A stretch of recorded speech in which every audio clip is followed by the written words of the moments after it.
प्रेम की शुरुआत। वृंदावन के पास एक छोटा सा गांव था। वहां एक युवक रहता था, नाम था माधव। बचपन से ही उसे कान्हा की कहानियां सुनना अच्छा लगता था। उसकी दादी हर रात उसे भागवत पुराण की कथाएं सुनाती थी। किस तरह बाल कृष्ण ने माखन चुराया, किस तरह कालिया नाग का मर्दन किया और कैसे गोवर्धन पर्वत उठाकर सबकी रक्षा की। माधव हर कहानी के बाद सोचता, क्या सच में भगवान इतने सरल और प्यारे हो सकते हैं। उसके मन में धीरे धीरे एक अनोखा प्रेम जन्म लेने लगा। यह प्रेम किसी डर या स्वार्थ से नहीं था, बल्कि एक गहरी आत्मीयता से था। पहली पुकार। एक दिन गांव में अकाल पड़ गया, खेत सूख गए, लोग परेशान हो गए। माधव ने मंदिर जाकर कान्हा की मूर्ति के सामने सिर झुका दिया। वह बोला, हे कान्हा, अगर आप सच में सबके रक्षक हैं तो हमारे गांव को बचाइए। उसकी आंखों से आंसू बहने लगे। उस क्षण उसे लगा जैसे मूर्ति मुस्कुरा रही हो। अगले ही दिन घने बादल छा गए और बारिश शुरू हो गई। गांव वाले बोले, यह तो चमत्कार है। पर माधव के मन में एक अलग भावना थी। उसे लगा जैसे उसके प्रिय मित्र ने उसकी पुकार सुन ली हो। प्रेम का रहस्य। धीरे धीरे माधव समझने लगा कि कृष्ण का प्रेम किसी एक रूप में बंधा नहीं है। वे माता यशोदा के लिए बालक हैं, अर्जुन के लिए सखा हैं, गोपियों के लिए प्रेमी हैं, द्रौपदी के लिए रक्षक हैं। यही तो प्रेम का रहस्य है। कृष्ण हर हृदय में उसी रूप में प्रकट होते हैं, जिस रूप में उन्हें पुकारा जाए। जब अर्जुन मोह में डूब गए थे, तब कृष्ण ने उन्हें श्रीमद् भगवद गीता का उपदेश दिया।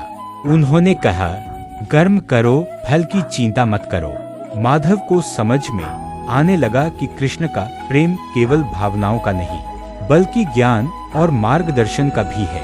भक्ति की परीक्षा। समय बीता, माधव बड़ा हुआ। जीवन में कठिनाइयां आईं, व्यापार में नुकसान हुआ, मित्रों ने साथ छोड़ा।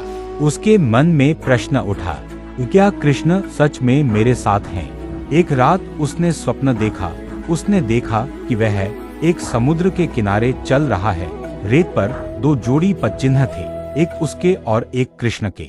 पर जब जीवन में कठिन समय आया तो केवल एक जोड़ी पदचिन्ह रह गए। वह रो पड़ा, कान्हा, आपने मेरा साथ क्यों छोड़ दिया? तभी एक मधुर स्वर आया, माधव, वे पदचिन्ह तुम्हारे नहीं, मेरे हैं। कठिन समय में मैंने तुम्हें अपनी गोद में उठा लिया था। माधव की आंख खुली। वह समझ गया, कृष्ण का प्रेम दिखता नहीं, पर हर पल साथ रहता है। राधा का रहस्य। कृष्ण के प्रेम की बात हो और राधा का नाम न आए, ऐसा कैसे हो सकता है? राधा और कृष्ण का प्रेम सांसारिक नहीं था, वह आत्मा और परमात्मा का मिलन था। राधा ने कभी कृष्ण से कुछ मांगा नहीं, उनका प्रेम पूर्ण समर्पण था। माधव ने समझा, जब इंसान अपने अहंकार को छोड़ देता है, तभी सच्चा प्रेम जन्म लेता है। सुदामा की मित्रता। एक दिन गांव में कथा हो रही थी। कथा में सुदामा की कहानी सुनाई गई। कैसे सुदामा निर्धन थे, फिर भी उन्होंने कृष्ण से कुछ नहीं मांगा और कृष्ण ने स्वयं उनके घर को धन धान्य से भर दिया। पर जब माधव ने महसूस किया, कृष्ण का प्रेम शर्तों पर आधारित नहीं है, वह प्रेम स्वतः बहता है। महाभारत का संदेश। जब द्रौपदी का चीरहरण हुआ तो सब मौन थे, पर जैसे ही उसने सच्चे मन से कृष्ण को पुकारा, अनंत चीर प्रकट हो गया। यह घटना बताती है, जब मनुष्य अपना अहंकार छोड़कर पूर्ण विश्वास से भगवान को पुकारता है, तब चमत्कार होता है। प्रेम का अंतिम रहस्य। माधव अब वृद्ध हो चुका था। उसने जीवन में उतार चढ़ाव देखे, पर एक चीज कभी नहीं बदली, कृष्ण के प्रति उसका प्रेम। एक दिन मंदिर में बैठा वह भजन गा रहा था। श्याम तेरी बंसी पुकारे राधा नाम। अचानक उसे भीतर से एक शांति का अनुभव हुआ, जैसे कोई कह रहा हो, माधव, मैं हमेशा यही था तुम्हारे हृदय में। उसने आंखें बंद की और आंसू बहने लगे। उसे समझ में आ गया, कृष्ण बाहर नहीं, भीतर है।